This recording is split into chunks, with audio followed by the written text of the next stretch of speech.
मोहब्बत करने वाले कम न होंगे,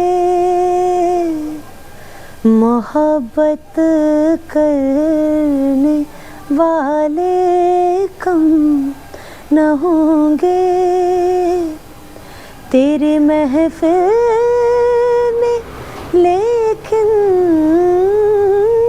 तेरी महफिल में लेकिन हम ना होंगे, मोहब्बत करने वाले कम न होंगे।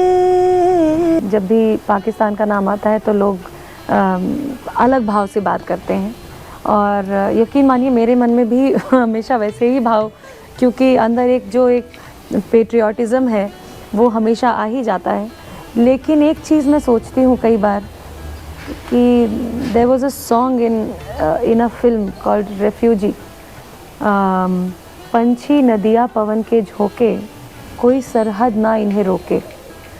तो ये जो संगीत है हमारा, ये जो हमारी कला है, पहले जब पाकिस्तान और हिंदुस्तान साथ हुआ करते थे तब तो वो हमारा भारतीय संगीत ही था जो वो गा रहे हैं, जो जिसे अब हम कह देते हैं कि पाकिस्तानी म्यूज़िक है या पाकिस्तानी सिंगर्स का गाया हुआ है। पर बेगम अख्तर जी तो मतलब लखनऊ और बनारस की थी।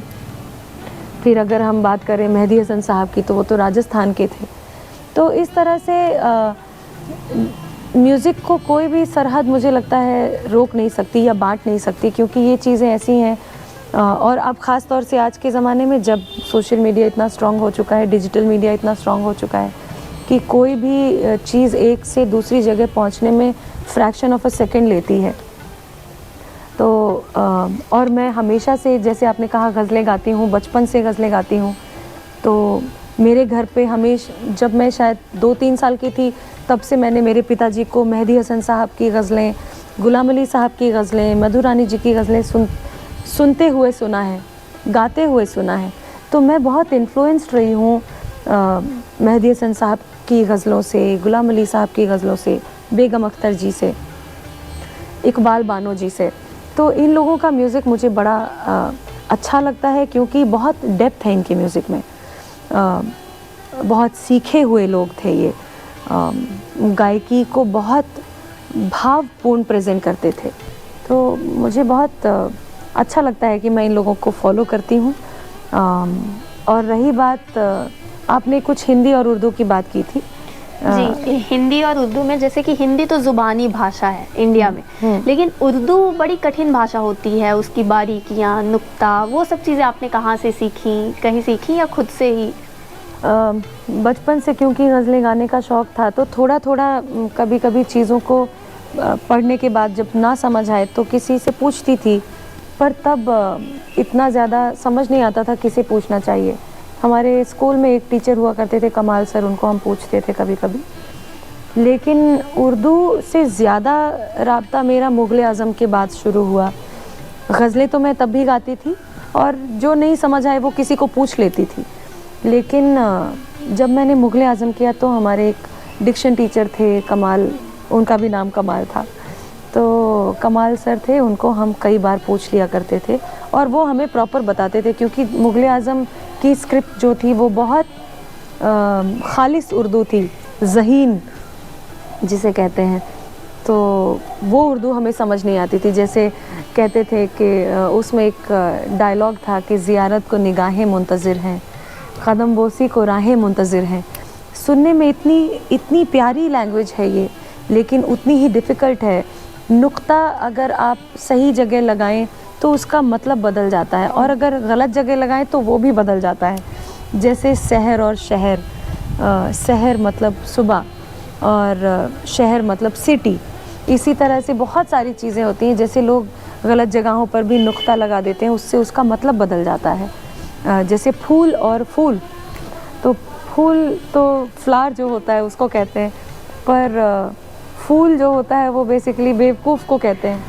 तो इस तरह से चीज़ें होती हैं बहुत सारी, जो कहीं भी नुक्ता गलत जगह लगाने से उसका पूरा मायना बदल जाता है। ये सब चीज़ें बहुत अच्छी तरह से, हालांकि मुझे इंटरेस्ट भी हमेशा से बहुत था उर्दू में क्योंकि गज़लें गाती थी। तो जहाँ भी सीखने का मौका मिले, जहाँ भी पता चले कि यहाँ से ये सोर्स ऑफ नॉलेज है, तो वो मैं ढूंढ लेती हूँ कहीं ना कहीं से। और आजकल मेरा सोर्स ऑफ नॉलेज रेखता है, जहाँ पर मुझे सारी चीज़ों के मोस्टली सारी चीज़ों के जवाब मिल जाते हैं। और जो नहीं मिलते, अब ऐसे बहुत सारे दोस्त हैं, बहुत सारे ऐसे एल्डरली पीपल हैं जिनको मैं जानती हूँ, जो अगर मैं कहीं फंस जाऊँ तो मैं उनको पूछ लेती हूँ।